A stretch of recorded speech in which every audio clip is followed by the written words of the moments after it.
ನಮಸ್ತೆ ವೀಕ್ಷಕರೇ, ಅಮೋಘ ವಾರ್ತೆಗಳಿಗೆ ಸ್ವಾಗತ. ನಾನು ನಂದಿನಿ. ಈಗ ಮುಖ್ಯಾಂಶಗಳು. ರಾಜ್ಯದ ಜನತೆಗೆ ಗುಡ್ ನ್ಯೂಸ್. ಜನರ ಸಮಸ್ಯೆ ಪರಿಹಾರಕ್ಕೆ ಹೊಸ ಪ್ರಜಾ ಸೇವೆ ಇಲಾಖೆ ಘೋಷಿಸಿದ ಮುಖ್ಯಮಂತ್ರಿ ಡಿಕೆ ಶಿವಕುಮಾರ್. ವಿಧಾನ ಪರಿಷತ್ ಚುನಾವಣೆಯಲ್ಲಿ ಅಡ್ಡ ಮತದಾನ, ಸಿಟಿ ರವಿ ನೇತೃತ್ವದಲ್ಲಿ ಸತ್ಯಶೋಧನಾ ಸಮಿತಿ ರಚಿಸಿದ ಬಿಜೆಪಿ. ಹಾಸನದಲ್ಲಿ ಆಡಳಿತ ಸಂಪೂರ್ಣ ಜಡತ್ವಕ್ಕೆ ಒಳಗಾಗಿದೆ. ಸಾರ್ವಜನಿಕರ ಮೂಲಭೂತ ಸಮಸ್ಯೆಗಳಿಗೆ ಜನಪ್ರತಿನಿಧಿಗಳು ಮತ್ತು ಅಧಿಕಾರಿಗಳು ಸಮರ್ಪಕವಾಗಿ ಸ್ಪಂದಿಸುತ್ತಿಲ್ಲ. ಮಾಜಿ ಶಾಸಕ ಪ್ರೀತಂ ಗೌಡ ಹೇಳಿಕೆ. ಬೇಲೂರು ತಾಲೂಕು ವ್ಯಾಪ್ತಿಯ ಕಡೆಗರ್ಜಿ ಗ್ರಾಮದಲ್ಲಿ ರಸ್ತೆ ದಾಟಿದ 25ಕ್ಕೂ ಹೆಚ್ಚು ಕಾಡಾನೆಗಳ ಹಿಂಡು. ಸ್ಥಳೀಯರಲ್ಲಿ ಆತಂಕ. ವಾರ್ತೆಗಳ ವಿವರ. ರಾಜ್ಯದ ಜನರು ತಮ್ಮ ಸಮಸ್ಯೆಗಳು, ಬೇಡಿಕೆಗಳು ಹಾಗೂ ದೂರುಗಳನ್ನು ಪರಿಹರಿಸಿಕೊಳ್ಳಲು ಇನ್ನು ಮುಂದೆ ಸರ್ಕಾರಿ ಕಚೇರಿಗಳ ಸುತ್ತ ಅಲೆದಾಡಬೇಕಾಗಿಲ್ಲ. ಜನರ ಅಹವಾಲುಗಳಿಗೆ ತ್ವರಿತ ಸ್ಪಂದನೆ ನೀಡುವ ಉದ್ದೇಶದಿಂದ ಪ್ರಜಾ ಸೇವೆ ಎಂಬ ಪ್ರತ್ಯೇಕ ಇಲಾಖೆಯನ್ನು ಸ್ಥಾಪಿಸಲಾಗುವುದು ಎಂದು ಮುಖ್ಯಮಂತ್ರಿ ಡಿಕೆ ಶಿವಕುಮಾರ್ ತಿಳಿಸಿದರು. ಸಚಿವ ಸಂಪುಟ ಸಭೆಯಲ್ಲಿ ಡಿಕೆ ಶಿವಕುಮಾರ್ ಈ ಮಹತ್ವದ ನಿರ್ಧಾರವನ್ನು ಪ್ರಕಟಿಸಿದರು. ರಾಜ್ಯದ ವಿವಿಧ ಭಾಗಗಳಿಂದ ಬೆಂಗಳೂರಿಗೆ ಬಂದು ಪ್ರತಿಭಟನೆ, ಮನವಿ ಹಾಗೂ ಬೇಡಿಕೆಗಳನ್ನು ಸಲ್ಲಿಸುವ ಜನರಿಗೆ ಸಮಸ್ಯೆಗಳನ್ನು ಆಲಿಸಿ ಸೂಕ್ತ ಕ್ರಮ ಕೈಗೊಳ್ಳಲು ಪ್ರತ್ಯೇಕ ವ್ಯವಸ್ಥೆ ಅಗತ್ಯವಿದೆ. ಪ್ರತಿದಿನ ಹಲವಾರು ಸಂಘಟನೆಗಳು ಹಾಗೂ ಸಾರ್ವಜನಿಕರು ತಮ್ಮ ಬೇಡಿಕೆಗಳೊಂದಿಗೆ ಸರ್ಕಾರದ ಗಮನ ಸೆಳೆಯಲು ಬರುತ್ತಾರೆ. ಅವರ ಸಮಸ್ಯೆಗಳು ಕಾನೂನುಬದ್ಧವೇ ಅಥವಾ ಅಲ್ಲವೇ ಎಂಬುದನ್ನು ಪರಿಶೀಲಿಸಿ ಸಂಬಂಧಿತ ಅಧಿಕಾರಿಗಳ ಮೂಲಕ ಪರಿಹಾರ ಕಂಡುಕೊಳ್ಳಲು ಪ್ರಜಾ ಸೇವೆ ಇಲಾಖೆ ನೆರವಾಗಲಿದೆ. ಇದೇ ವೇಳೆ ಅಧಿಕಾರಿಗಳಿಗೆ 15 ದಿನಗಳೊಳಗೆ ತಮ್ಮ ಇಲಾಖೆಗಳ ಕಾರ್ಯಯೋಜನೆ ಸಿದ್ಧಪಡಿಸುವಂತೆ ಸೂಚಿಸಿರುವ ಸಿಎಂ ಯಾವುದೇ ರಾಜಕೀಯ ಅಥವಾ ಇತರೆ ಒತ್ತಡಗಳಿಗೆ ಮಣಿಯದೆ ಕಾನೂನು ಚೌಕಟ್ಟಿನೊಳಗೆ ಕೆಲಸ ಮಾಡುವಂತೆ ನಿರ್ದೇಶನ ನೀಡಿದ್ದಾರೆ. ಸರ್ಕಾರ ಪಾರದರ್ಶಕ, ನ್ಯಾಯಸಮ್ಮತ ಹಾಗೂ ಭ್ರಷ್ಟಾಚಾರ ಮುಕ್ತ ಆಡಳಿತ ನೀಡಲು ಬದ್ಧವಾಗಿದೆ. ಜನಸಾಮಾನ್ಯರ ಸಮಸ್ಯೆಗಳನ್ನು ಆಲಿಸಿ ಅದಕ್ಕೆ ಸ್ಪಂದಿಸಿ ನ್ಯಾಯ ದೊರಕಿಸಲು ಈ ಪ್ರಜಾ ಸೇವೆ ಇಲಾಖೆಯನ್ನು ರಚಿಸಲು ನಿರ್ಧರಿಸಿದ್ದು, ಈ ಹೊಸ ಇಲಾಖೆಯಲ್ಲಿ ಪ್ರತ್ಯೇಕವಾಗಿ ಸಚಿವರು ಹಾಗೂ ಐಎಎಸ್ ಅಧಿಕಾರಿಗಳು ಇರಲಿದ್ದಾರೆ. ಸಚಿವರು ಎಲ್ಲ 224 ಕ್ಷೇತ್ರಗಳಿಗೂ ಹೋಗಿ ಶಾಸಕರ ಜೊತೆ ಸಭೆ ನಡೆಸಿ ಜನರ ಅಹವಾಲುಗಳನ್ನು ಆಲಿಸಿ ನ್ಯಾಯ ದೊರಕಿಸುವ ಕೆಲಸ ಮಾಡಲಿದ್ದಾರೆ. ವಾರಕ್ಕೊಮ್ಮೆ ಕಡ್ಡಾಯವಾಗಿ ಶಾಸಕರ ಜೊತೆಗೂಡಿ ಜನಸ್ಪಂದನ ಸಭೆ ನಡೆಸಿ ಅಲ್ಲಿನ ಅಭಿಪ್ರಾಯಗಳನ್ನು ನಮಗೆ ತಲುಪಿಸುತ್ತಾರೆ. ಜನರ ಸಮಸ್ಯೆಗಳಿಗೆ ವೇಗವಾಗಿ ಸ್ಪಂದಿಸಿ ಆಡಳಿತವನ್ನು ಇನ್ನಷ್ಟು ಜನಸ್ನೇಹಿಯಾಗಿಸುವ ಉದ್ದೇಶದಿಂದ ರಾಜ್ಯ ಸರ್ಕಾರ ಪ್ರಜಾ ಸೇವೆ ಇಲಾಖೆಯನ್ನು ಆರಂಭಿಸುತ್ತಿದೆ. ಈ ಹೊಸ ವ್ಯವಸ್ಥೆ ಜಾರಿಗೆ ಬಂದರೆ ಸಾರ್ವಜನಿಕರ ದೂರುಗಳು ಮತ್ತು ಬೇಡಿಕೆಗಳಿಗೆ ಒಂದೇ ವೇದಿಕೆಯಲ್ಲಿ ಪರಿಹಾರ ದೊರೆಯುವ ನಿರೀಕ್ಷೆ ಮೂಡಿದೆ. ವಿಧಾನ ಪರಿಷತ್ ಚುನಾವಣೆಯಲ್ಲಿ ಅಡ್ಡ ಮತದಾನ ನಡೆದಿರುವ ಹಿನ್ನೆಲೆಯಲ್ಲಿ ರಾಜ್ಯ ಬಿಜೆಪಿ ಸತ್ಯಶೋಧನಾ ಸಮಿತಿ ರಚನೆ ಮಾಡಿದೆ. ವಿಧಾನ ಪರಿಷತ್ ಸದಸ್ಯ ಸಿಟಿ ರವಿ ನೇತೃತ್ವದಲ್ಲಿ ಸತ್ಯಶೋಧನಾ ಸಮಿತಿ ರಚನೆ ಮಾಡಲಾಗಿದ್ದು, ರಾಜ್ಯ ಬಿಜೆಪಿ ಘಟಕದ ಉಪಾಧ್ಯಕ್ಷ ಎನ್ ಮಹೇಶ್, ಶಾಸಕ ಮಹೇಶ್ ತೆಂಗಿನಕಾಯಿ ಒಳಗೊಂಡ ತ್ರಿಸದಸ್ಯ ಸಮಿತಿಗೆ ಜೂನ್ 25ರೊಳಗೆ ವರದಿ ನೀಡುವಂತೆ ಬಿಜೆಪಿ ರಾಜ್ಯಾಧ್ಯಕ್ಷ ಬಿವೈ ವಿಜಯೇಂದ್ರ ಸೂಚಿಸಿದ್ದಾರೆ. ಅಲ್ಲದೆ ಅಡ್ಡ ಮತದಾನದ ಮೂಲಕ ಪಕ್ಷಕ್ಕೆ ಹಾಗೂ ಮೈತ್ರಿಗೆ ದ್ರೋಹ ಬಗೆದವರ ವಿರುದ್ಧ ಕ್ರಮ ಕೈಗೊಳ್ಳುವುದಾಗಿಯೂ ಎಚ್ಚರಿಕೆ ನೀಡಿದ್ದಾರೆ. ಇದರ ಬೆನ್ನಲ್ಲೇ ಇದೀಗ ಸತ್ಯಶೋಧನಾ ಸಮಿತಿ ರಚಿಸಲಾಗಿದೆ. ಹಾಸನ ವಿಧಾನಸಭಾ ಕ್ಷೇತ್ರದಲ್ಲಿ ಆಡಳಿತ ವ್ಯವಸ್ಥೆ ಸಂಪೂರ್ಣ ಹದಗೆಟ್ಟಿದ್ದು, ಸಾರ್ವಜನಿಕರ ಮೂಲಭೂತ ಸಮಸ್ಯೆಗಳಿಗೆ ಜನಪ್ರತಿನಿಧಿಗಳು ಮತ್ತು ಅಧಿಕಾರಿಗಳು ಸಮರ್ಪಕವಾಗಿ ಸ್ಪಂದಿಸುತ್ತಿಲ್ಲ ಎಂದು ಮಾಜಿ ಶಾಸಕ ಹಾಗೂ ಬಿಜೆಪಿ ರಾಜ್ಯ ಪ್ರಧಾನ ಕಾರ್ಯದರ್ಶಿ ಪ್ರೀತಂ ಗೌಡ ಹೇಳಿದರು. ಪತ್ರಿಕಾಗೋಷ್ಠಿಯಲ್ಲಿ ಶನಿವಾರ ಮಾತನಾಡಿದ ಅವರು, 2018ರಿಂದ 5 ವರ್ಷದ ಅವಧಿಯಲ್ಲಿ ಹಾಸನ ಕ್ಷೇತ್ರದಲ್ಲಿ ಅಭಿವೃದ್ಧಿ ಕಾರ್ಯಗಳು ಮತ್ತು ಆಡಳಿತಾತ್ಮಕ ವ್ಯವಸ್ಥೆಗಳು ಸುಗಮವಾಗಿ ನಡೆಯುತ್ತಿದ್ದವು. ಆದರೆ ಪ್ರಸ್ತುತ ಪರಿಸ್ಥಿತಿಯಲ್ಲಿ ಜನರು ಸಣ್ಣ ಪುಟ್ಟ ಕೆಲಸಗಳಿಗೂ ಕಚೇರಿಯಿಂದ ಕಚೇರಿಗೆ ಅಲೆದಾಡುವ ದುಸ್ಥಿತಿ ಎದುರಿಸುತ್ತಿದ್ದಾರೆ. ಇಂದು ಜನನ ಮತ್ತು ಮರಣ ಪ್ರಮಾಣ ಪತ್ರ ಪಡೆಯಲು ಸಹ ಸಾರ್ವಜನಿಕರು ನ್ಯಾಯಾಲಯದ ಮೊರೆ ಹೋಗುವ ಪರಿಸ್ಥಿತಿ ನಿರ್ಮಾಣವಾಗಿದೆ. 30ಕ್ಕೂ ಹೆಚ್ಚು ಗ್ರಾಮಗಳನ್ನು ಸೇರಿಸಿ ಮಹಾನಗರ ಪಾಲಿಕೆ ರಚಿಸಲಾಗಿದೆ. ಆ ಪ್ರದೇಶಗಳಿಗೆ ಅಗತ್ಯ ಮೂಲ ಸೌಕರ್ಯ ಒದಗಿಸುವಲ್ಲಿ ಆಡಳಿತ ವಿಫಲವಾಗಿದೆ. ಈ ಸ್ವತ್ತು ಸೇರಿದಂತೆ ಹಲವು ಸೇವೆಗಳಿಗಾಗಿ ಜನರು ತಿಂಗಳುಗಟ್ಟಲೆ ಕಚೇರಿಗಳ ಸುತ್ತ ಅಲೆದಾಡಬೇಕಾಗಿದೆ. ಮಹಾನಗರ ಪಾಲಿಕೆಯ ಅವಧಿ ಮುಗಿದಿದ್ದರೂ ಚುನಾವಣೆ ನಡೆಸದ ಕಾರಣ ಆಡಳಿತ ವ್ಯವಸ್ಥೆ ದುರ್ಬಲಗೊಂಡಿದೆ ಎಂದು ಹೇಳಿದರು. ಜನಸಾಮಾನ್ಯರ ಜೊತೆ ಇಲ್ಲಿ ಅಧಿಕಾರಿ ವರ್ಗದವರಿಗೆ ನಾನು ಒಂದು ಸಂದೇಶವನ್ನು ಕೊಡಲಿಕ್ಕೆ ಬಂದಿದ್ದೀನಿ. ಇಷ್ಟು ದಿನ ಚಟುವಟಿಕೆಗಳು ಏನೆಲ್ಲ ನಡೆದಿದೆ ಅನ್ನೋಂಥದ್ದನ್ನು ನಾನು ಉಲ್ಲೇಖ ಮಾಡಲಿಕ್ಕೆ ಹೋಗಲ್ಲ. ಆದರೆ ಕಳೆದ 10 ದಿನದಲ್ಲಿ ನೀವೆಲ್ಲರೂ ಗಮನಿಸಿದಿರಿ, ಒಂದು ಡೆತ್ ಸರ್ಟಿಫಿಕೇಟ್ ತಗೊಳ್ಳೋದಕ್ಕೆ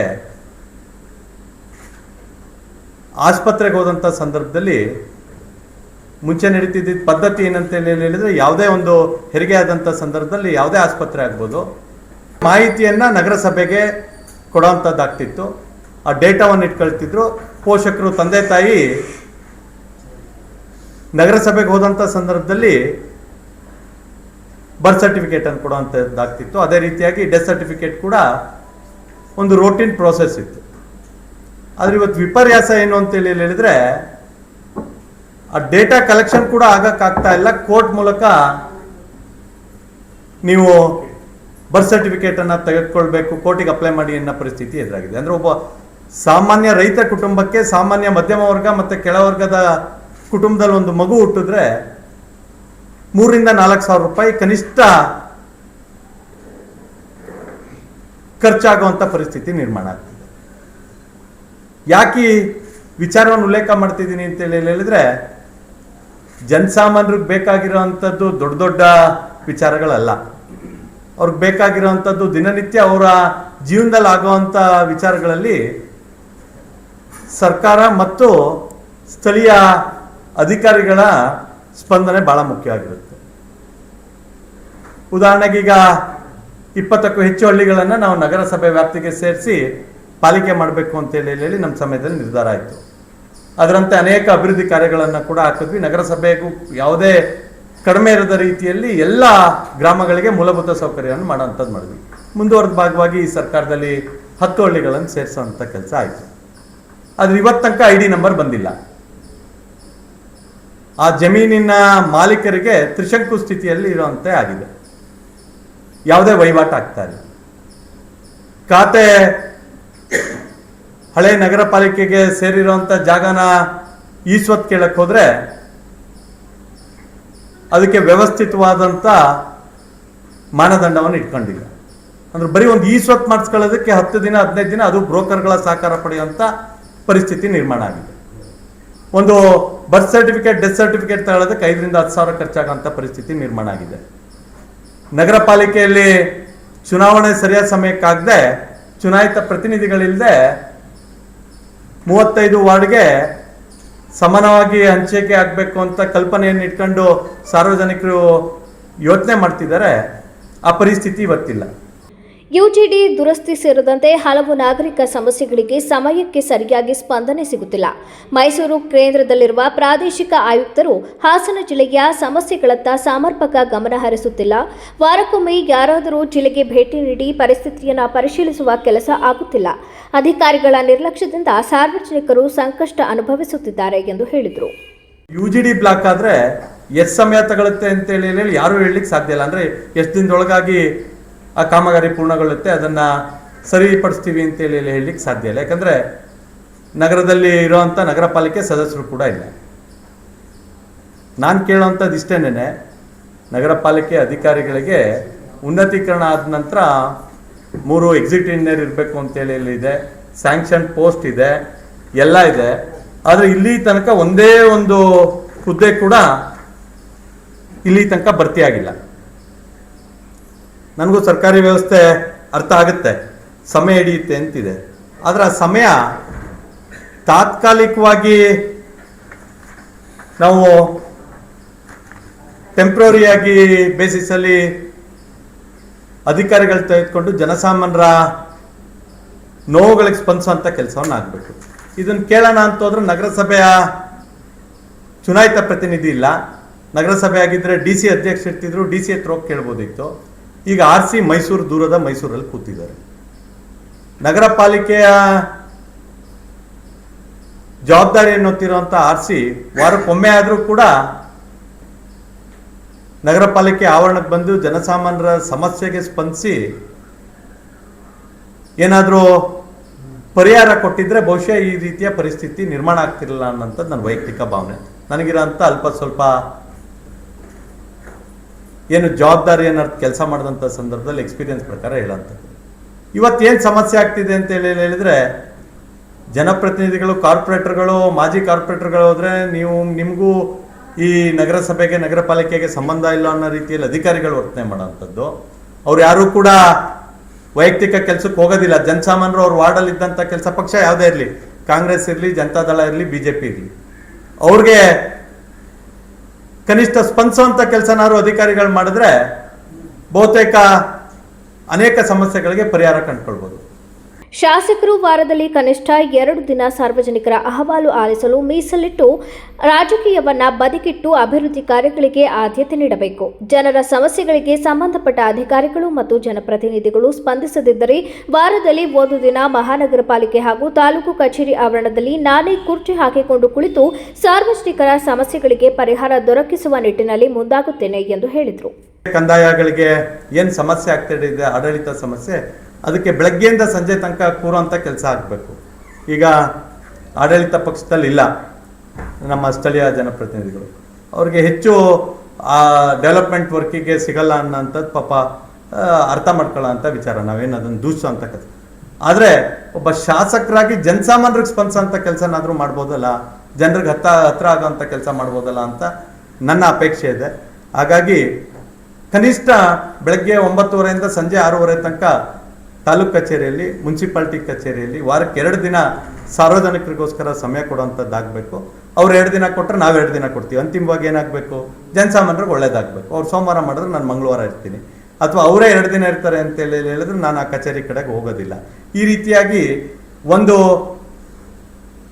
ಅಂತಿಮವಾಗಿ ಜನಸಾಮಾನ್ಯರಿಗೆ ಕೆಲಸ ಆಗಬೇಕು ಅನ್ನೋಂಥದ್ದೇ ಜನಪ್ರತಿನಿಧಿಗಳ ಆಶೆ ಆಗಿರುತ್ತೆ. ಆ ನಿಟ್ಟಿನಲ್ಲಿ ನಾವೆಲ್ಲರೂ ಸೇರಿ ಒಂದು ತಂಡವಾಗಿ. ಪತ್ರಿಕಾಗೋಷ್ಠಿಯಲ್ಲಿ ಬಿಜೆಪಿ ಮುಖಂಡರಾದ ಪ್ರಸನ್ನ ಕುಮಾರ್, ಲಲಾಟ್ ಮೂರ್ತಿ, ಎಸ್ಡಿ ಚಂದ್ರು, ಯೋಗೇಶ್ ಗೌಡ, ರಾಜೇಶ್ ಇತರರು ಉಪಸ್ಥಿತರಿದ್ದರು. ಬೇಲೂರು ತಾಲೂಕು ವ್ಯಾಪ್ತಿಯ ಕಡೆಕರ್ಜಿ ಗ್ರಾಮದಲ್ಲಿ 25ಕ್ಕೂ ಹೆಚ್ಚು ಕಾಡಾನೆಗಳ ಹಿಂಡು ಕಾಣಿಸಿಕೊಂಡಿದ್ದು ರಸ್ತೆ ದಾಟುತ್ತಿರುವ ದೃಶ್ಯ ಸ್ಥಳೀಯರಲ್ಲಿ ಭೀತಿ ಮೂಡಿಸಿದೆ. ಗ್ರಾಮದ ಸಮೀಪದ ಅರಣ್ಯ ಪ್ರದೇಶದಿಂದ ಬಂದಿದ್ದ ಕಾಡಾನೆಗಳ ಹಿಂಡು ರಸ್ತೆ ದಾಟಿ ಮತ್ತೊಂದು ಭಾಗಕ್ಕೆ ಸಾಗುತ್ತಿರುವುದನ್ನು ಸಾರ್ವಜನಿಕರು ಗಮನಿಸಿದ್ದು, ಕೆಲವರು ತಮ್ಮ ಮೊಬೈಲ್ಗಳಲ್ಲಿ ದೃಶ್ಯವನ್ನು ಸೆರೆ ಹಿಡಿದಿದ್ದಾರೆ. ಏಕಕಾಲದಲ್ಲಿ ಇಷ್ಟೊಂದು ಸಂಖ್ಯೆಯ ಕಾಡಾನೆಗಳು ಕಾಣಿಸಿಕೊಂಡಿರುವುದು ಗ್ರಾಮಸ್ಥರಲ್ಲಿ ಆತಂಕಕ್ಕೆ ಕಾರಣವಾಗಿದೆ. ಕಾಡಾನೆಗಳ ಹಾವಳಿ ಹೆಚ್ಚಾಗುತ್ತಿರುವ ಹಿನ್ನೆಲೆಯಲ್ಲಿ ರೈತರು ತಮ್ಮ ಬೆಳೆ ಹಾಗೂ ಆಸ್ತಿಪಾಸ್ತಿಗಳ ಸುರಕ್ಷತೆ ಬಗ್ಗೆ ಕಳವಳ ವ್ಯಕ್ತಪಡಿಸಿದ್ದಾರೆ. ಅರಣ್ಯ ಇಲಾಖೆ ಅಧಿಕಾರಿಗಳು ಪರಿಸ್ಥಿತಿಯ ಮೇಲೆ ನಿಗಾ ವಹಿಸಿದ್ದು, ಸಾರ್ವಜನಿಕರು ಕಾಡಾನೆಗಳ ಸಮೀಪ ಹೋಗದೆ ಎಚ್ಚರಿಕೆ ವಹಿಸುವಂತೆ ಸೂಚಿಸಿದ್ದಾರೆ. ಗ್ರಾಮಸ್ಥರು ಹಾಗೂ ವಾಹನ ಸವಾರರು ರಾತ್ರಿ ವೇಳೆಯಲ್ಲಿ ಹೆಚ್ಚಿನ ಜಾಗರೂಕತೆ ವಹಿಸುವಂತೆ ಅರಣ್ಯ ಇಲಾಖೆ ಮನವಿ ಮಾಡಿದೆ. ಅರಕಲಗೂಡು ಪಟ್ಟಣ ಪಂಚಾಯಿತಿಯನ್ನ ಪುರಸಭೆಯಾಗಿ ಮೇಲ್ದರ್ಜೆಗೇರಿಸಲು ಸರ್ಕಾರದ ಮಟ್ಟದಲ್ಲಿ ಕ್ರಮ ವಹಿಸುವುದಾಗಿ ಸಂಸದ ಶ್ರೇಯಸ್ ಪಟೇಲ್ ತಿಳಿಸಿದರು. ಪಟ್ಟಣದ 3, 14 ಮತ್ತು 15ನೇ ವಾರ್ಡ್ನಲ್ಲಿ 30 ಲಕ್ಷ ರೂಪಾಯಿ ವೆಚ್ಚದಲ್ಲಿ ರಸ್ತೆ ಅಭಿವೃದ್ಧಿ ಕಾಮಗಾರಿಗೆ ಭೂಮಿ ಪೂಜೆ ನೆರವೇರಿಸಿ ಮಾತನಾಡಿದ ಅವರು, ಈ ವಾರ್ಡ್ಗಳಲ್ಲಿ ಮೂಲಭೂತ ಸೌಕರ್ಯಗಳ ಕೊರತೆ ಇದ್ದ ಕಾರಣ ಸಮಾಜ ಕಲ್ಯಾಣ ಇಲಾಖೆ ಹೆಸರಿನಲ್ಲಿ ಅನುದಾನ ಬಿಡುಗಡೆ ಮಾಡುವಂತೆ ಸಚಿವರಾಗಿದ್ದ HC ಮಹದೇವಪ್ಪ ಅವರಲ್ಲಿ ಮನವಿ ಮಾಡಿದ್ದರ ಮೇರೆಗೆ ಅನುದಾನ ಮಂಜೂರು ಮಾಡಲಾಗಿದ್ದು, ಇದೀಗ ರಸ್ತೆ ಅಭಿವೃದ್ಧಿ ಕಾಮಗಾರಿಗೆ ಚಾಲನೆ ನೀಡಲಾಗಿದೆ. ಪಟ್ಟಣದಲ್ಲಿ ಮೂಲ ಸೌಕರ್ಯಗಳ ಅಭಿವೃದ್ಧಿಗೆ ಒತ್ತು ನೀಡಲು ಕ್ರಮ ವಹಿಸಲಾಗಿದೆ.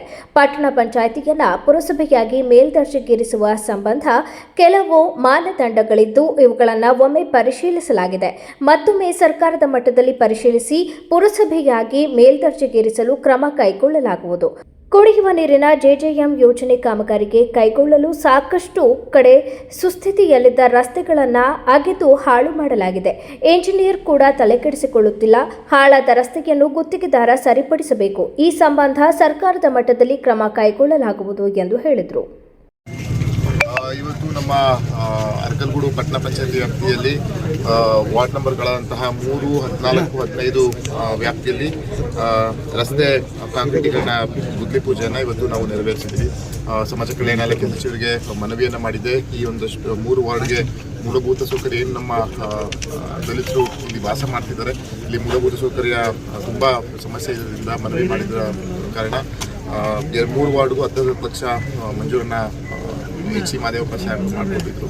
ಇವತ್ತು ಆ ಒಂದು ಪ್ರಯುಕ್ತ ನಾನು ಮತ್ತು ನಮ್ಮ ಜಾರಿಗೆ ಸಂಸ್ಥೆ ಅಧ್ಯಕ್ಷರು ನಮ್ಮ ನಾಯಕರಂತಹ ಶ್ರೀಧರ್ನವರು, ನಮ್ಮೆಲ್ಲ ಪಟ್ಟಣ ಪಂಚಾಯಿತಿ ಮಾಜಿ ಸದಸ್ಯರುಗಳು, ಇಲ್ಲಿನ ಊರಿನ ಗ್ರಾಮದ ಮುಖಂಡರುಗಳು ಸೇರಿ ಒಂದು ಗುದ್ಲಿ ಪೂಜೆಯನ್ನು ನೆರವೇರಿಸಿದ್ವಿ. ಇದೇ ರೀತಿ ಪಟ್ಟಣದ ಅಭಿವೃದ್ಧಿಗೆ ನಮ್ಮ ಸರ್ಕಾರದಿಂದ ಸಹಕರಿಸುವ ಕೆಲಸವನ್ನು ಮಾಡ್ತೀವಿ. ಜೊತೆಗೆ ಜನ ಸರ್ಕಾರಕ್ಕೆ ನಾವಾಗಲೇ ಮನವಿಯನ್ನು ಸಹ ಮಾಡಿದ್ವಿ. ಪಟ್ಟಣ ಪಂಚಾಯತಿಯಿಂದ ಪುರಸಭೆಗೆ ಮೇಲ್ದರ್ಜೆಗೇರಿಸಿಕೊಂಡಿದ್ದೀವಿ.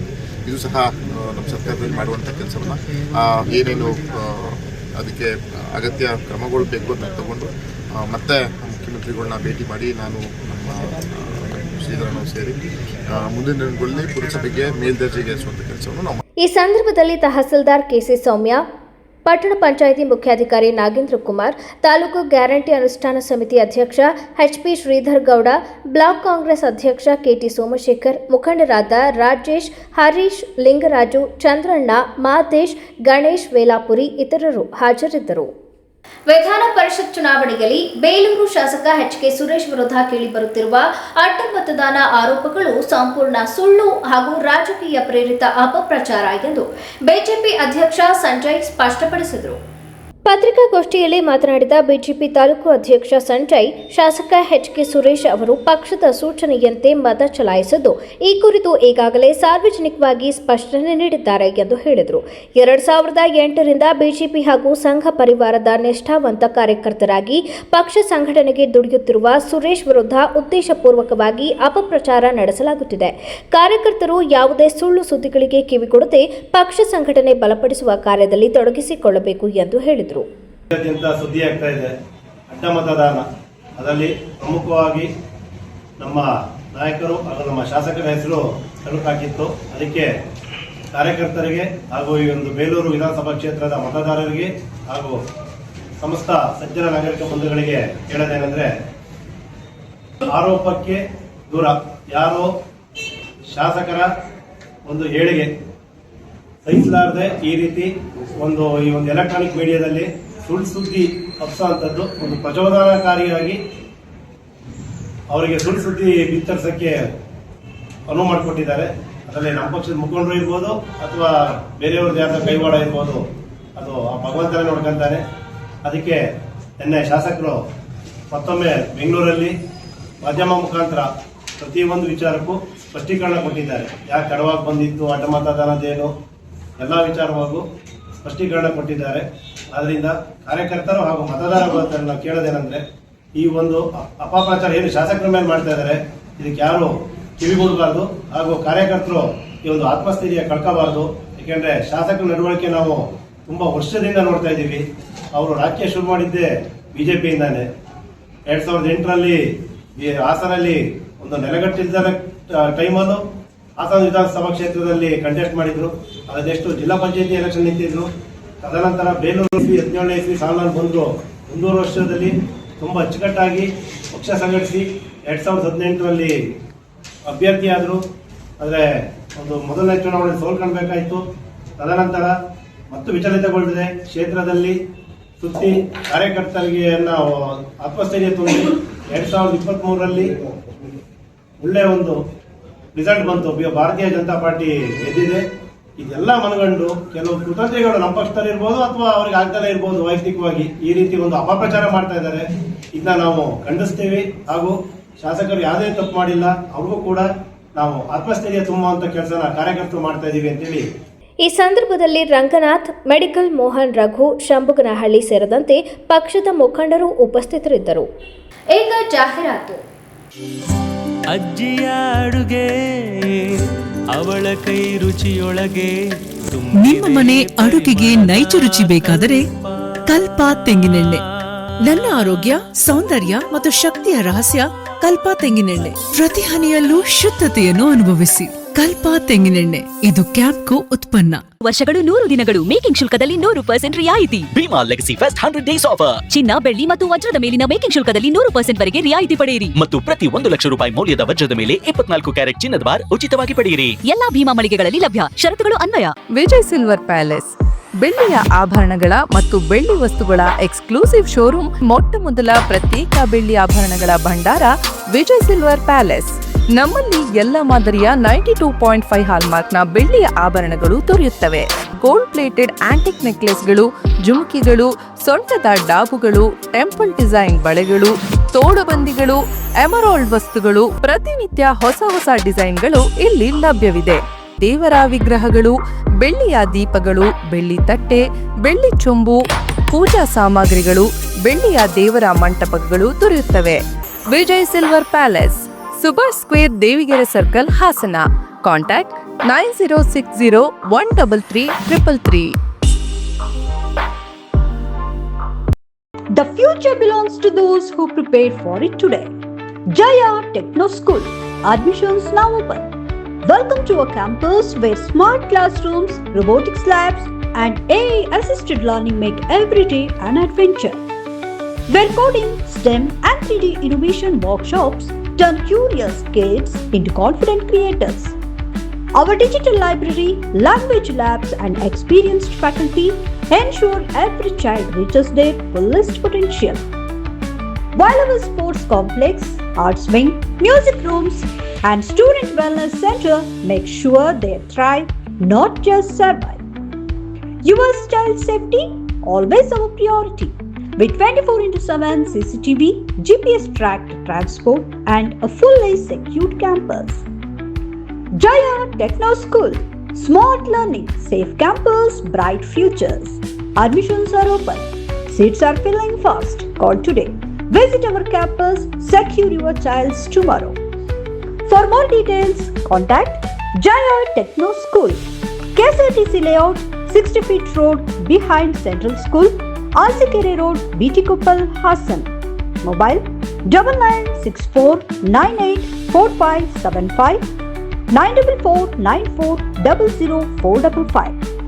Website www.jayatechnoschool.in. Shri Mahalakshmi sweets Chikkamagaluru ಶಾಖೆಗೆ 7ನೇ ವರ್ಷದ ಸಂಭ್ರಮಾಚರಣೆ. ಚಿಕ್ಕಮಗಳೂರಿನಲ್ಲಿ ಮೊದಲ ಬಾರಿಗೆ live kitchen, live sweets making, live experience ಹೊಂದಿರುವ ಸಿಹಿಯ ವಿಳಾಸ. ಈ ವಿಶೇಷ ದಿನಕ್ಕೆ ಒಂದು ಸಿಹಿಯಾದ ಕೊಡುಗೆ. 1,000 ರೂಪಾಯಿ ಮೇಲ್ಪಟ್ಟ ಖರೀದಿಗೆ 250 ಗ್ರಾಂ ಮೈಸೂರು ಪಾಕ್ ಉಚಿತ. ಈ ಆಫರ್ ಕೇವಲ ಜೂನ್ 5ರಂದು ಮಾತ್ರ. ಷರತ್ತುಗಳು ಅನ್ವಯ. ಜೂನ್ 7ರಂದು ಮಾವಿನ ಮೇಳ. ನಮ್ಮ ಲೈವ್ ಕಿಚನ್ ನಲ್ಲಿ ತಯಾರಾದ ಋತುವಿನ ಅತ್ಯುತ್ತಮ ಮಾವಿನ ಸಿಹಿಗಳು. ಷರತ್ತುಗಳು ಅನ್ವಯ. ಮೈಸೂರಿನ ಖ್ಯಾತಿ, ಚಿಕ್ಕಮಗಳೂರಿನ ಪ್ರೀತಿ. ವಿಳಾಸ MG ರಸ್ತೆ, opposite to old town police station, Chikkamagaluru. ನಿಮ್ಮ ಅಮೂಲ್ಯ ಪ್ರೀತಿ ನಮ್ಮ ಯಶಸ್ಸಿನ ನಿಜವಾದ ಶಕ್ತಿ. ಸರ್ವರಿಗೂ ಆತ್ಮೀಯ ಸ್ವಾಗತ. ಶ್ರೀ ಮಹಾಲಕ್ಷ್ಮಿ ಸ್ವೀಟ್ಸ್ ಗೋಮತಿ ಕಲ್ಯಾಣ ಮಂಟಪ 14 ವಸಂತಗಳನ್ನು ಪೂರೈಸಿ 15ನೇ ವರ್ಷಕ್ಕೆ ಪಾದಾರ್ಪಣೆ ಮಾಡುತ್ತಿರುವ ನಮ್ಮ ಗೋಮತಿ ಕಲ್ಯಾಣ ಮಂಟಪವನ್ನ ಹೊಚ್ಚ ಹೊಸ ರೂಪದಲ್ಲಿ ನಿಮ್ಮ ಮುಂದೆ ಪ್ರಸ್ತುತಪಡಿಸುತ್ತಿದ್ದೇವೆ. ಅತ್ಯಾಧುನಿಕವಾಗಿ ನವೀಕರಣಗೊಂಡ ಕಲ್ಯಾಣ ಮಂಟಪದಲ್ಲಿ 1200 ಜನರು ಕೂರಬಹುದಾದಂತಹ ಬ್ಯಾಂಕ್ವೆಟ್ ಹಾಲ್ ಹಾಗೂ 700 ಜನರು ಊಟ ಮಾಡಬಹುದಾದ ಡೈನಿಂಗ್ ಹಾಲ್ ಇದ್ದು, ಮದುವೆ, ಬೀಗರ ಔತಣ, ನಾಮಕರಣ ಮತ್ತು ಎಲ್ಲ ಶುಭ ಸಮಾರಂಭಗಳಿಗೆ ಸಸ್ಯಾಹಾರಿ ಮತ್ತು ಮಾಂಸಾಹಾರಿ ಔತಣಗಳಿಗೆ ಹಾಲ್ ಅನ್ನ ನೀಡಲಾಗುತ್ತದೆ. 4 ಎಕರೆಗೂ ಅಧಿಕ ಜಾಗದಲ್ಲಿ ವಾಹನಗಳಿಗೆ ಉತ್ತಮವಾದ ಪಾರ್ಕಿಂಗ್ ವ್ಯವಸ್ಥೆ ಸಹ ಲಭ್ಯವಿದೆ. ನಿಮ್ಮ ಕುಟುಂಬದ ಸುಂದರ ಕಾರ್ಯಕ್ರಮಗಳನ್ನ ಅತ್ಯುತ್ತಮ ಕ್ಷಣಗಳನ್ನಾಗಿ ಮಾರ್ಪಾಡಾಗಿಸಲು ಒಂದು ಒಳ್ಳೆಯ ಜಾಗ, ಅದುವೇ ನಮ್ಮ ಗೋಮತಿ ಕಲ್ಯಾಣ ಮಂಟಪ. ಗೋಮತಿ ಕಲ್ಯಾಣ ಮಂಟಪ, ಕೋಟ್ ಹೊಸ ಬಸ್ ನಿಲ್ದಾಣದ ಹತ್ತಿರ, ಚನ್ನಪಟ್ಟಣ ಬಡಾವಣೆ, ಹೊಳೆನರಸೀಪುರ ರಸ್ತೆ, ಹಾಸನ. ಬುಕಿಂಗ್ ಹಾಗೂ ಹೆಚ್ಚಿನ ಮಾಹಿತಿಗಾಗಿ ಸಂಪರ್ಕಿಸಿ 9484272261 ಮತ್ತು 8970568666. ಮತ್ತೊಮ್ಮೆ ಅಮೋಘ ವಾರ್ತೆಗಳಿಗೆ ಸ್ವಾಗತ. ರಾಜ್ಯದಲ್ಲಿ ಕಾಂಗ್ರೆಸ್ ಪಕ್ಷವು 2028ರ ವಿಧಾನಸಭಾ ಚುನಾವಣೆಯಲ್ಲಿ ಮತ್ತೆ ಅಧಿಕಾರಕ್ಕೆ ಬರಲಿದ್ದು, ಇದಕ್ಕಾಗಿ ಮತದಾರರು ತಮ್ಮ ಹೆಸರು ಮತಪಟ್ಟಿಯಲ್ಲಿ ಇರುವುದನ್ನು ಖಚಿತಪಡಿಸಿಕೊಳ್ಳಬೇಕು ಎಂದು ರಾಜ್ಯ ಗ್ಯಾರಂಟಿ ಅನುಷ್ಠಾನ ಸಮಿತಿ ಅಧ್ಯಕ್ಷ HM ರೇವಣ್ಣ ತಿಳಿಸಿದರು. ಪಟ್ಟಣದ ಚಿಲುಮೆ ಮಠದ ಶಿವದೇವ ಭವನದಲ್ಲಿ ಶುಕ್ರವಾರ ಏರ್ಪಡಿಸಿದ್ದ ಕಾಂಗ್ರೆಸ್ ಕಾರ್ಯಕರ್ತರು ಹಾಗೂ ಮತದಾರರ ಪಟ್ಟಿ ಸಮಗ್ರ ಪರಿಷ್ಕರಣೆ ಬೂತ್ ಮಟ್ಟದ ಏಜೆಂಟರ BLA ಜಾಗೃತಿ ಸಭೆ ಅಧ್ಯಕ್ಷತೆ ವಹಿಸಿ ಮಾತನಾಡಿದ ಅವರು, ಮತದಾರರ ಪಟ್ಟಿ ಪರಿಷ್ಕರಣೆ ಪ್ರಕ್ರಿಯೆಯಲ್ಲಿ ಯಾವುದೇ ಅರ್ಹ ಮತದಾರರ ಹೆಸರು ಕೈಬಿಡದಂತೆ ಕಾರ್ಯಕರ್ತರು ಹೆಚ್ಚಿನ ಜಾಗರೂಕತೆ ವಹಿಸಬೇಕು. ಮುಸಲ್ಮಾನರನ್ನ ಗುರಿಯಾಗಿಸಿಕೊಂಡು ಹಾಗೂ ಮತದಾರರ ಪಟ್ಟಿ ಪರಿಷ್ಕರಣೆ ಹೆಸರಿನಲ್ಲಿ ಕಾಂಗ್ರೆಸ್ ಬೆಂಬಲಿಗರ ಮತಗಳನ್ನು ಕಸಿಯುವ ಪ್ರಯತ್ನಗಳು ನಡೆಯುವ ಸಾಧ್ಯತೆ ಇದೆ. ಈ ನಿಟ್ಟಿನಲ್ಲಿ ಬೂತ್ ಮಟ್ಟದ ಕಾರ್ಯಕರ್ತರು ಮತ್ತು BLAಗಳು ಪ್ರತಿ ಮನೆಗೂ ಭೇಟಿ ನೀಡಿ ಮತದಾರರ ಪಟ್ಟಿಯನ್ನ ಪರಿಶೀಲಿಸಬೇಕು ಎಂದು ಹೇಳಿದರು.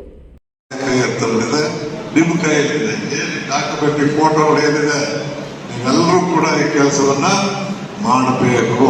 ತದನಂತರ 30ರ ನಂತರ ಪಟ್ಟಿಯಲ್ಲಿ ಇದೆಯೋ ನೋಡಬೇಕು. ಮಾತನಾಡಿದಂತ ಶ್ರೀಧರ್ ಗೌಡರು ಮತ್ತು ಶ್ರೇಯಸ್ ಹೇಳಿದ್ರು, ಬೇರೆ ರಾಜ್ಯಗಳಲ್ಲಿ ಏನಾಯ್ತು, 30 ಲಕ್ಷ 20 ಲಕ್ಷ 90 ಲಕ್ಷ ವೋಟರ್ಸ್ ತೆಗೆದ್ರೆ ಯಾರು ತೆಗಿತಾರೆ? ಕಾಂಗ್ರೆಸ್ ಓಟ್ ಹಾಕುವಂತ ಜನರು ತೆಗಿತಾರೆ. ಮೊದಲನೇ ಕಾಂಗ್ರೆಸ್ಗೆ ಯಾಕೆ ಕಾಂಗ್ರೆಸ್ ಮುಕ್ತ ಭಾರತ ಮಾಡ್ತೀವಿ ಅಂತೇಳಿ ಒಬ್ಬ ಅಲ್ಪಸಂಖ್ಯಾತರು ಓಟೇ ಬೇಡ ಅಂತ ಹೇಳಿ ಅವರು ಚಾಲೆಂಜ್ ಮಾಡುವಾಗ ಅಲ್ಪಸಂಖ್ಯಾತರು ಕಾಂಗ್ರೆಸ್ ಓಟ್ ಹಾಕ್ತಾರೆ ಅಂತ ಹೇಳಿ ನಿಮ್ಗೆ ಅಲ್ಪಸಂಖ್ಯಾತರು ಅರ್ಥವಾಗ್ತಾ ಇದ್ರೆ ಮುಸಲ್ಮಾನರ ವೋಟರ್ ಲಿಸ್ಟಿಂದ ತೆಗಿತಾರೆ. ಆ ತೆಗಿದಕ್ಕೆ ನೋಡುವಂತ ಕೆಲಸ ಯಾರ್ದು? ಬೇರೆ ಹೂಗಳದು. ಅದು ನಿಮ್ಮ ಕೆಲಸ. ಮತ್ತು ಕಾಂಗ್ರೆಸ್ ಇಂದ ಒಂದು ಬೂತ್ಗಳು ಇರ್ತಾರೆ. ಆ ಬೂತಲ್ಲಿ ಕಾಂಗ್ರೆಸ್ ಜಾತಿ ಹೇಳೋದಲ್ಲ, ಆ ಬೂತಲ್ಲಿ ಕಾಂಗ್ರೆಸ್ ಓಟ್ ಜಾಸ್ತಿ ಬರುತ್ತೆ ಅಂದ್ರೆ ಅವ್ರನ್ನ ಕಡಿಮೆ ಮಾಡ್ತಾರೆ. ಬರೀ ಜಾತಿನೇ ಹೇಳ್ತಾ ಇಲ್ಲ. ಅವ್ರ ಟಾರ್ಗೆಟ್ ಏನಪ್ಪ ಅಂದ್ರೆ, ಅವರ ಒಂದು ಉದ್ದೇಶ ಏನಪ್ಪ ಅಂದ್ರೆ, ಓಟ್ ಇದ್ರೆ ತಾನೇ ನೀವು ಓಟ್ ಹಾಕೋದು. ಓಟ್ ಇಲ್ಲದೆ ಇದ್ರೆ ಯಾರು ಓಟ್ ಹಾಕ್ತಾರೆ ನೀವು? ಅದನ್ನು ಮಾಡೋದಕ್ಕೆ ಒಂದು ಪ್ರಯತ್ನ ಇದೆ. ಒಂದು ಉದಾಹರಣೆ ಜ್ಞಾಪಕಗಳಲ್ಲಿ ನಿಮಗೆ, ಈ ರಾಷ್ಟ್ರದಲ್ಲಿ ಅತ್ಯುತ್ತಮ ಕೆಲಸ ಮಾಡ್ತಿರುವಂತ ಸ್ಟಾಲಿನ್ ತಮಿಳುನಾಡಿನ ಮುಖ್ಯಮಂತ್ರಿ ಹೋದ ಸಾರಿ 75,000 ಓಟ್ನಿಂದ ಗೆದ್ದಿದ್ರು. ಈ ಸಾರಿ ವೋಟರ್ ಲಿಸ್ಟ್ ನೋಡ್ಕೊಳ್ಳದೆ ಇದ್ದಿದ್ದರಿಂದ ಅಂತ ಮಹಾನ್ ನಾಯಕರ ಸೋಲಾಗಿದೆ. ಇದನ್ನ ನೆನೆಸ್ಕೊಳ್ಬೇಕು. ಈ ಸಂದರ್ಭದಲ್ಲಿ ಸಂಸದ ಶ್ರೇಯಸ್ ಪಟೇಲ್, ಶ್ರೀಧರ್ ಗೌಡ, ಲಕ್ಷ್ಮಣ್ ಪಟೇಲ್, ಶಿವಪ್ಪ, ಹೊನ್ನಿಕೊಪ್ಪಲು ಮಂಜೇಗೌಡ, ಲಕ್ಷ್ಮೀ ಲಕ್ಷ್ಮಣ್, ರಾಜೇಗೌಡ, ಕೆಟಿ ಸೋಮಶೇಖರ್, ಎವಿ ಗುರುಮೂರ್ತಿ, ಪಕ್ಷದ ಮುಖಂಡರು, ಸ್ಥಳೀಯ ಜನಪ್ರತಿನಿಧಿಗಳು, ಬೂತ್ ಮಟ್ಟದ ಕಾರ್ಯಕರ್ತರು ಉಪಸ್ಥಿತರಿದ್ದರು. ಹೊಳೆನರಸೀಪುರ ತಾಲೂಕಿನ ದೊಡ್ಡ ಬ್ಯಾಗದಹಳ್ಳಿ ಹಾಗೂ ಲಕ್ಕೂರಿನಲ್ಲಿ ಆಸ್ಪತ್ರೆ ನಿರ್ಮಾಣ ಕಾಮಗಾರಿಗಳಿಗೆ ಮಾಜಿ ಸಚಿವರಾದ ಎಚ್.ಡಿ. ರೇವಣ್ಣ ಅವರು ಶಂಕುಸ್ಥಾಪನೆ ನೆರವೇರಿಸಿದರು. ಈ ಸಂದರ್ಭದಲ್ಲಿ ಮಾತನಾಡಿದ ಅವರು, ಮಾಜಿ ಮುಖ್ಯಮಂತ್ರಿ ಎಚ್.ಡಿ. ಕುಮಾರಸ್ವಾಮಿ ಅವರ ಅವಧಿಯಲ್ಲಿ ಈ ಭಾಗದಲ್ಲಿ ಅನೇಕ ಅಭಿವೃದ್ಧಿ ಕಾರ್ಯಗಳು ನಡೆದಿವೆ. ಈ ಹಿಂದೆ ಜನರಿಗೆ ಉಚಿತ ಮನೆ ಹಾಗೂ ನಿವೇಶನಗಳನ್ನು ವಿತರಿಸಲಾಗಿದ್ದು, ಮುಂದಿನ ದಿನಗಳಲ್ಲೂ ಅರ್ಹ ಫಲಾನುಭವಿಗಳಿಗೆ ವಸತಿ ಸೌಕರ್ಯ ಕಲ್ಪಿಸಲು ಬದ್ಧರಾಗಿದ್ದೇವೆ. ಲಕ್ಕೂರು, ನಾಗಲಾಪುರ, ಬಾಗಿವಾಳು ಮತ್ತು ಚಿಟ್ಟನಹಳ್ಳಿ ಸೇರಿದಂತೆ ಒಟ್ಟು 5 ಆಯಕಟ್ಟಿನ ಸ್ಥಳಗಳಲ್ಲಿ ತಲಾ 65 ಲಕ್ಷ ವೆಚ್ಚದಲ್ಲಿ ಸುಸಜ್ಜಿತ ಸಮುದಾಯ ಹಾಗೂ ಪ್ರಾಥಮಿಕ ಆರೋಗ್ಯ ಕೇಂದ್ರಗಳನ್ನು ನಿರ್ಮಿಸಲಾಗಿದೆ. ಇದರೊಂದಿಗೆ ಈಗಾಗಲೇ ಅರಕಲಗೂಡು, ಶಾಂತಿಗ್ರಾಮ, ಕಡಲೂರು ಮುಂತಾದ ಭಾಗಗಳಲ್ಲಿ ಒಟ್ಟು 7 ಸಮುದಾಯ ಆಸ್ಪತ್ರೆಗಳನ್ನು ಅಭಿವೃದ್ಧಿಪಡಿಸಲಾಗಿದೆ. ಹೊಳೆನರಸೀಪುರದ ಸರ್ಕಾರಿ ಆಸ್ಪತ್ರೆಯು ಅತ್ಯುತ್ತಮ ಮೂಲ ಸೌಕರ್ಯಗಳನ್ನು ಹೊಂದಿದ್ದು, ಪ್ರಸ್ತುತ 23 ಮಂದಿ ಪರಿಣಿತ ವೈದ್ಯರು ಇಲ್ಲಿ ಕರ್ತವ್ಯ ನಿರ್ವಹಿಸುತ್ತಿದ್ದಾರೆ. ಗುಣಮಟ್ಟದ ಉಚಿತ ವೈದ್ಯಕೀಯ ಸೇವೆ ಒದಗಿಸುವಲ್ಲಿ ಈ ಆಸ್ಪತ್ರೆಯು ಇಡೀ ರಾಜ್ಯದಲ್ಲೇ ಮುಂಚೂಣಿಯಲ್ಲಿದೆ ಎಂದು ಹೇಳಿದರು. ಇವತ್ತು ದೊಡ್ಡಬ್ಯಾಗನಹಳ್ಳಿ ಗ್ರಾಮದ ದೊಡ್ಡಬ್ಯಾಗನಹಳ್ಳಿ ಇರ್ಬೋದು, ಬಿಲ್ಲನಹಳ್ಳಿ, ಹಿರಳ್ಳಿಕೊಪ್ಪಲು, ಚಿಗಳ್ಳಿ, ಹುನ್ನಹಳ್ಳಿ, ಕಳ್ಳಿಕೊಪ್ಪಲು ಎಲ್ಲ ಗ್ರಾಮದ ಹಿರಿಯರು ಸೇರಿದ್ದೀವಿ. ಇದು ಈ ಜಾಗ ಸೇರಿದ ಕೊಪ್ಪಲು ಸೇರಿ 65 ಲಕ್ಷ ಖರ್ಚು ಮಾಡಿ ಆಸ್ಪತ್ರೆ ಕಟ್ತಾ ಇದ್ದೀವಿ. ಇದೇ ಥರ ಲಕ್ಕೂರಲ್ಲೊಂದು 65 ಲಕ್ಷದ್ದು, ನಾಗಲಾಪುರದಲ್ಲೊಂದು, ಬಾಗಿವಾಳಲ್ಲೊಂದು ಮತ್ತು ಚಿಟ್ಟಹಳ್ಳಿಲೊಂದು 5 ಕಡೆ ಕಟ್ತಾ ಇದ್ದೀವಿ. ಗೊತ್ತಾಯ್ತಾ? ಮೊದಲು ವಸೂಲಿನ ಒಂದು 5,55 ಲಕ್ಷ ಅದು ಹೇಳ್ತೀನಿ ಆಮೇಲೆ. ಇವತ್ತಿದು ಲಕ್ಕೂರ್ದು 2 ಪೂಜೆ ಮಾಡಿದ್ದೀನಿ. 65 ಈ ಕೆಲಸವೇ ಶುರು ಮಾಡಿದ್ದೀವಿ. ನಾನು ಶುರು ಮಾಡ್ಕೊ ಪೂಜೆ ಬರ್ತೀನಿ ಅಂತ ಹೇಳಿದ್ದೆ. ಎಲ್ಲ ಮಾಡಿದ್ದೀನಿ. ಉಪಯೋಗ ತಗೊಳ್ಳಿ. ಇದೊಂದು ಸೆಂಟ್ರ್ ಐತಿ. ಒಂದು LKG to PUC ನಾನು ಮಾಡ್ತೀನಿ. ಟೈಮ್ ಬರುತ್ತೆ. ಇವತ್ತೇನು ಮುಗಿದೋಗಲ್ಲ. ಆ ಕೆಲಸ ಸರ್ಕಾರ ಬರುತ್ತೆ, ನಾನು ಮಾಡಿಸ್ಕೊಡ್ತೀನಿ.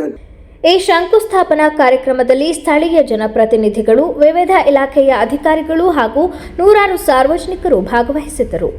ಸ್ವಚ್ಛ ಭಾರತ್ ಮಿಷನ್ 2.0 ಯೋಜನೆಯಡಿ ಕಸ ವಿಂಗಡಣೆ ಕಡ್ಡಾಯಗೊಳಿಸುವ ಕುರಿತು ಸಾರ್ವಜನಿಕರಲ್ಲಿ ಅರಿವು ಮೂಡಿಸುವ ಉದ್ದೇಶದಿಂದ ಪಟ್ಟಣದ ಪುರಸಭೆ ವತಿಯಿಂದ ಜಾಗೃತಿ ಜಾಥಾವನ್ನು ಹಮ್ಮಿಕೊಳ್ಳಲಾಗಿತ್ತು. ಜಾಥಾಕ್ಕೆ ಚಾಲನೆ ನೀಡಿ ಮಾತನಾಡಿದ ಪುರಸಭೆ ಅಧ್ಯಕ್ಷ ಅಕ್ರಮ್ ಶರೀಫ್, ಸ್ವಚ್ಛ ಹಾಗೂ ಆರೋಗ್ಯಕರ ನಗರ ನಿರ್ಮಾಣ ಪ್ರತಿಯೊಬ್ಬ ನಾಗರಿಕನ ಜವಾಬ್ದಾರಿಯಾಗಿದ್ದು, ಮನೆ ಮನೆಗಳಲ್ಲಿ ಕಸವನ್ನು ಕಡ್ಡಾಯವಾಗಿ ವಿಂಗಡಿಸಿ ನೀಡುವ ಮೂಲಕ ಪುರಸಭೆಯೊಂದಿಗೆ ಸಹಕರಿಸಬೇಕು. ಪ್ಲಾಸ್ಟಿಕ್ ಬಳಕೆಯನ್ನು ಸಾಧ್ಯವಾದಷ್ಟು ಕಡಿಮೆ ಮಾಡಿ ಪರಿಸರ ಸ್ನೇಹಿ ಪರ್ಯಾಯ ವಸ್ತುಗಳನ್ನು ಬಳಸುವ ಮೂಲಕ ಪರಿಸರ ಸಂರಕ್ಷಣೆಗೆ ಮುಂದಾಗಬೇಕು. ಶಾಲಾ ಮಕ್ಕಳು ಹಾಗೂ ಯುವ ಜನರು ಸ್ವಚ್ಛತೆಯ ರಾಯಭಾರಿಗಳಾಗಿ ಕಾರ್ಯನಿರ್ವಹಿಸಿ ಸಮಾಜದಲ್ಲಿ ಜಾಗೃತಿ ಮೂಡಿಸಬೇಕು. ಕೈಜೋಡಿಸಬೇಕು ಎಂದು ಹೇಳಿದರು.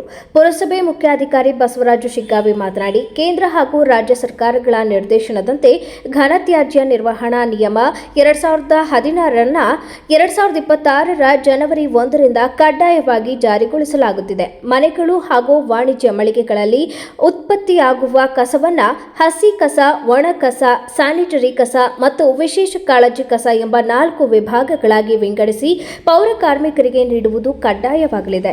ಮಾಹಿತಿ, ಶಿಕ್ಷಣ ಮತ್ತು ಸಂವಹನ ಕಾರ್ಯಕ್ರಮಗಳ ಮೂಲಕ ಸಾರ್ವಜನಿಕರಲ್ಲಿ ಜಾಗೃತಿ ಮೂಡಿಸಲಾಗುತ್ತಿದ್ದು, ಅದರ ಭಾಗವಾಗಿ ಶಾಲಾ ಮಕ್ಕಳ ಸಹಭಾಗಿತ್ವದಲ್ಲಿ ಜಾಗೃತಿ ಜಾಥಾವನ್ನು ಆಯೋಜಿಸಲಾಗಿದೆ. ಸಾರ್ವಜನಿಕರು ಕಸ ವಿಂಗಡಣೆ ನಿಯಮಗಳನ್ನು ಪಾಲಿಸಿ ಪ್ಲಾಸ್ಟಿಕ್ ಬಳಕೆ ಕಡಿಮೆ ಮಾಡಿ ಸ್ವಚ್ಛ ಹಾಗೂ ಆರೋಗ್ಯಕರ ನಗರ ನಿರ್ಮಾಣಕ್ಕೆ ಕೈಜೋಡಿಸಬೇಕು. ಈ ಸಂದರ್ಭದಲ್ಲಿ ಆರೋಗ್ಯ ಅಧಿಕಾರಿ ಲೋಹಿತ್ ಸೇರಿದಂತೆ ವಿವಿಧ ಇಲಾಖೆಗಳ ಅಧಿಕಾರಿಗಳು, ಸಿಬ್ಬಂದಿ, ಶಾಲಾ ಮಕ್ಕಳು ಹಾಗೂ ಸಾರ್ವಜನಿಕರು ಭಾಗವಹಿಸಿದ್ದರು. ಕೊನೆಯಲ್ಲಿ ಮತ್ತೊಮ್ಮೆ ಮುಖ್ಯಾಂಶಗಳು. ರಾಜ್ಯದ ಜನತೆಗೆ ಗುಡ್ ನ್ಯೂಸ್. ಜನರ ಸಮಸ್ಯೆ ಪರಿಹಾರಕ್ಕೆ ಹೊಸ ಪ್ರಜಾ ಸೇವೆ ಇಲಾಖೆ ಘೋಷಿಸಿದ ಮುಖ್ಯಮಂತ್ರಿ ಡಿಕೆ ಶಿವಕುಮಾರ್.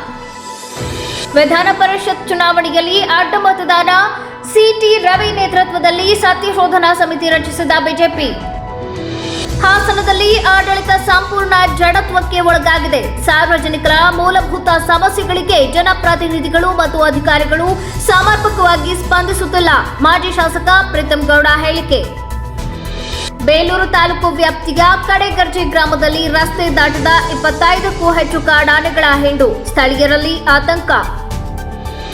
ಮುಂದಿನ ವಾರ್ತಾ ಸಂಚಿಕೆಯಲ್ಲಿ ಮತ್ತೊಮ್ಮೆ ಭೇಟಿಯಾಗೋಣ. ನಮಸ್ಕಾರ.